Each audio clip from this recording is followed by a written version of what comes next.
Hello and welcome back to the second session of the Introduction to the Center for Resilient Leadership. As I promised in the last one, we're going to be talking today about neuroscience. I know it's a big word. People get really intimidated by the brain, but as I told you last time, I am not a neuroscientist. I am a teacher. So my goal is to take these concepts and make them really, really easy to understand. I did it for my students. I can do it for you. So I have created a model to help people understand the brain. It's called the Resilient Mindset Model. And this is a visual. I have Dion Wessels to thank for that. He is the designer that I've been working with to create these characters to represent different parts of the brain. So we're going to use those characters to help you understand what's happening in your brain when you are responding to challenge. Now that can be any challenge. It can be a good challenge, it can be a bad challenge, it can be a big challenge, it can be a small challenge. But this is what's taking place in your brain. If you're familiar with Aesop's fable, he talks about the ant and the grasshopper, and he says, once upon a time, there was an ant and a grasshopper. And it was summertime, and it was beautiful out. And the ant said, ooh, I better think ahead. I better get prepared for winter. So he went and he worked really hard to gather food, to get shelter, and figure out what was going to happen for him for winter time. The grasshopper, on the other hand, said, boy, it's beautiful out today. I think I'll go out and I'll play. And he spent all his days during the summer playing and dancing and singing. And then come winter, he wasn't prepared. So David DeSteno is a psychologist out of Boston. And he has a really fun job. He actually puts people into moral dilemmas and sees what they do. And in his book, Out of Character, he talks about that most people think the decisions we make are good or bad. That if you picture the cartoons with the angel over one shoulder and the devil over the other, that we're always deciding between a good choice and a bad choice, an angel and a devil. He says, no, that's not the case. The more he studied, the more he realized that people weren't choosing between good and bad. They were choosing between long-term and short-term. It wasn't an angel and a devil, it was an ant and a grasshopper. And so I used his idea of the ant and the grasshopper to explain what's happening in your brain. When we face challenge, we have part of our brain that's in charge of our long-term choices. And that's the ant. Kind of like the ant in Aesop's fable was planning ahead for winter. We have part of our brain that's in charge of our long-term decisions, and that's the ant. And the ant lives in our frontal lobe and our prefrontal cortex. That's really the thinking part of our brain. So when we're studying for a test, when we're doing that long-term report and planning ahead for that project that we've got, when we're ordering the salad instead of the burger for lunch, we're thinking ahead to the long term. When we're putting money in the bank instead of buying that item that we really feel like right now, we're using the ant part of our brain. We're using this part. The grasshopper, on the other hand, is in charge of our short-term decisions. If we decide, you know what, I really want that burger right now, that's usually our grasshopper talking. And the grasshopper lives in the limbic system of the brain. And the limbic system is where our emotions are held. So a lot of those short-term decisions are emotional. When we order that burger, we really feel like we want that. We don't really want the salad. The salad is a long-term decision. So when we make decisions for the short term, we're using the grasshopper part of our brain, or the limbic system.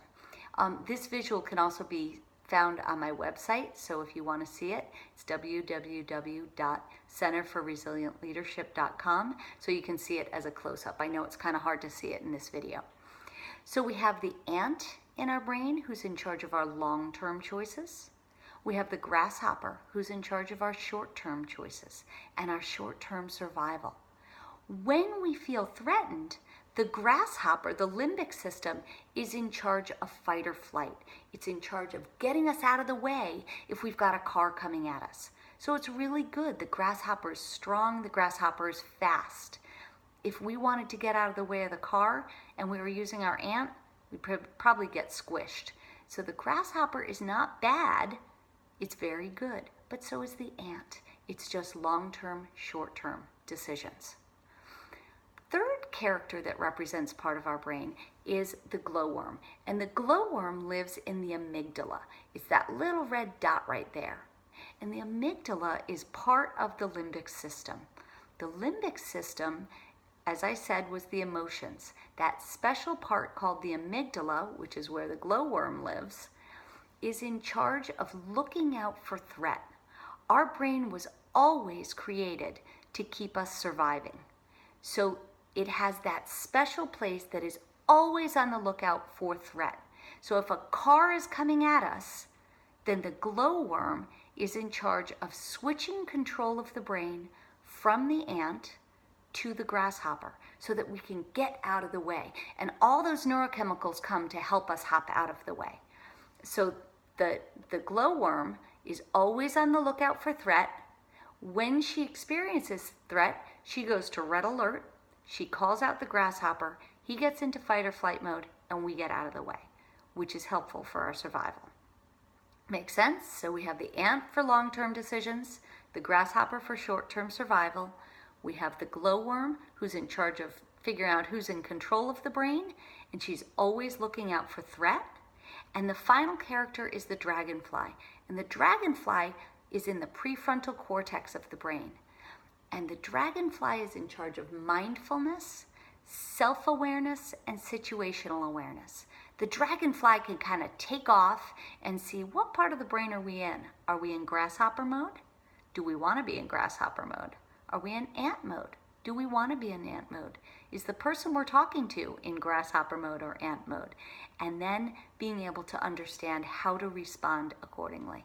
And we're going to talk, when we talk about mindfulness in the next section, we're going to be talking a lot about the dragonfly. And the final piece of the model that's really important to understand is right down here, and you can see it when you go on the website, there's an acronym, REACTS. And REACTS stands for the social threats and rewards to the brain.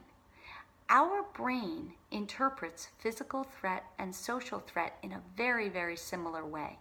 And so just like the car coming at us can threaten that glowworm and get us to switch over to grasshopper mode, there are a lot of social threats and rewards that can also trigger that response. And REACTS is an acronym that stands for respect, equity, alliances, control, territory, and similarity.